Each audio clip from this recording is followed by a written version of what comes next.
I might just ask the question off the back of that, if you don't mind. When we were chatting earlier this afternoon, you mentioned, so you've been in this role for 12 months now, a year? 13 months? But a big part of that time was taken up in negotiating an outcome with the US in its current flavour. Did you want to share that as another corollary, I guess, or another adjunct to your relationship with China and that multilateralism? Thank you very much. Yes, I've been the Minister of Foreign Affairs for 14 months actually.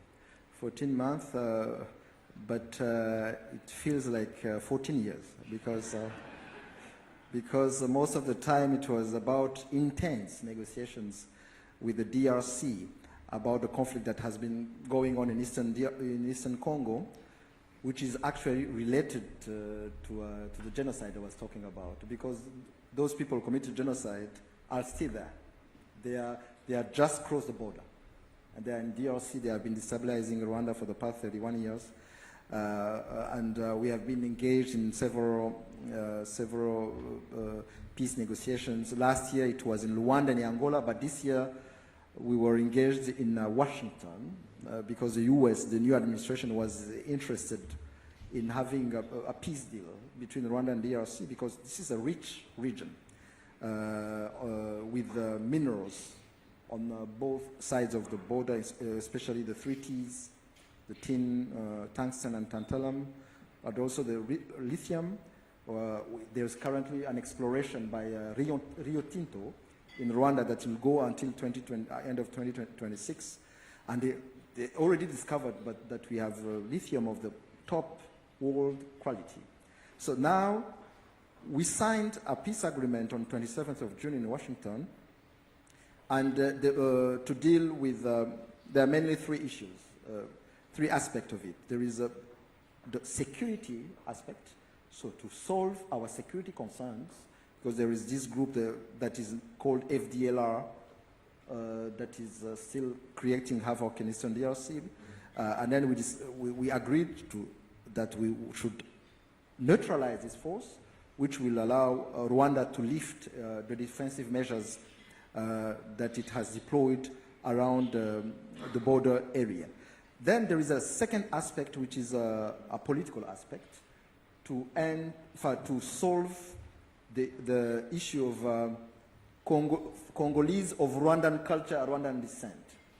You know that in Africa, you have heard about the Berlin Conference. There was also the Brussels Conference of 1910-12, which drew the border between African countries artificially.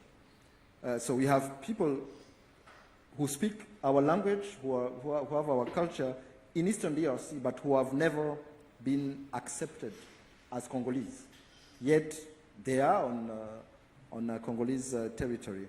So this issue is also being negotiated in Doha, in Qatar, under the mediation of Qatar, to try to find a lasting solution for this political issue. And then the third, it's about the economic aspect. We have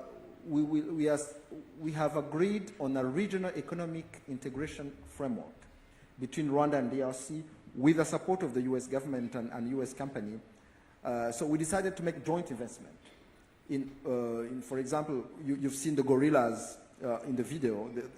They live in a region that borders DRC and Uganda. Actually, it's the same park.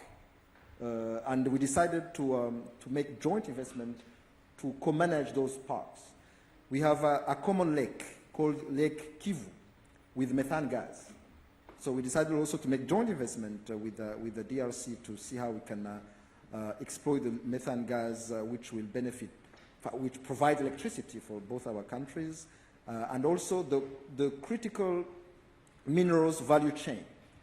We also will also make common investment to give values to those critical minerals, those I was mentioning, and with the support of